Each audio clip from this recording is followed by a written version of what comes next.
যুৱ লেখকক ৰাজ্য চৰকাৰে দিব ২৫,০০০ টকা। চৰকাৰী কৰ্মচাৰীয়ে কিতাপ ক্ৰয়ৰ বাবে পাব ১,০০০ টকা। গ্ৰন্থমেলা অনুষ্ঠিত কৰাৰ বাবেও ৰাজ্য চৰকাৰে আগবঢ়াব অনুদান। ২০২৫ বৰ্ষক গ্ৰন্থবৰ্ষ হিচাপে উদযাপনৰ লক্ষ্য লৈছে ৰাজ্য চৰকাৰে। এই উপলক্ষে বৃহস্পতিবাৰে অনুষ্ঠিত ৰাজ্যিক কেবিনেটৰ বৈঠকত লোৱা হয় কেতবোৰ বিশেষ সিদ্ধান্ত। ৰাজ্যৰ ১,০০০ গৰাকী যুৱ লেখক লেখিকালৈ ৰাজ্য চৰকাৰে আগবঢ়াব ২৫,০০০ টকাকৈ আৰ্থিক অনুদান।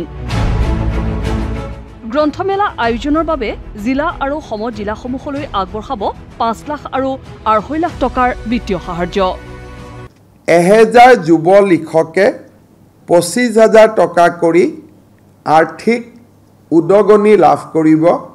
অসম প্ৰকাশন পৰিষদে যুৱ লেখকসকলৰ তালিকা চূড়ান্ত কৰিব। ৰাজ্য চৰকাৰে জিলা সদৰত কোনোবা অনুষ্ঠান প্ৰতিষ্ঠানে গ্ৰন্থমেলা আয়োজন কৰিলে ৫ লাখ টকাকৈ আৰ্থিক সহায় আগবঢ়াব। আৰু যদি কোনোবাই গ্ৰন্থমেলা সমজিলাত পাতে ২.৫ লাখ টকা তেওঁলোকে লাভ কৰিব। আনহাতে ৰাজ্যিক কৰ্মচাৰীক গ্ৰন্থ ক্ৰয়ৰ বাবে আগবঢ়োৱা হ'ব ১,০০০ টকা।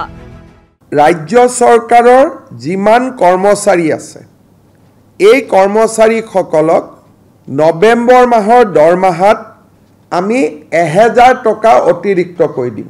১,০০০ টকা লৈ তেওঁলোকে কিতাপ কিনিব লাগিব আৰু ৰচিদ কিতাপ কিনা ৰচিদ তেওঁলোকে নিজৰ হেড অফ দ্য ডিপাৰ্টমেণ্টক জমা দিব লাগিব। যদি কোনোবা কৰ্মচাৰীয়ে টকাটো লৈ গৈ কিতাপৰ কিনা ৰচিদখন ঘূৰাই নিদিয়ে তেতিয়াহ'লে নেক্সট মাহৰ দৰমহাত ১,০০০ টকা কৰ্তন কৰা হ'ব। চৰকাৰী অনুষ্ঠানত গামোচাৰ সৈতে আগবঢ়োৱা হ'ব গ্ৰন্থ।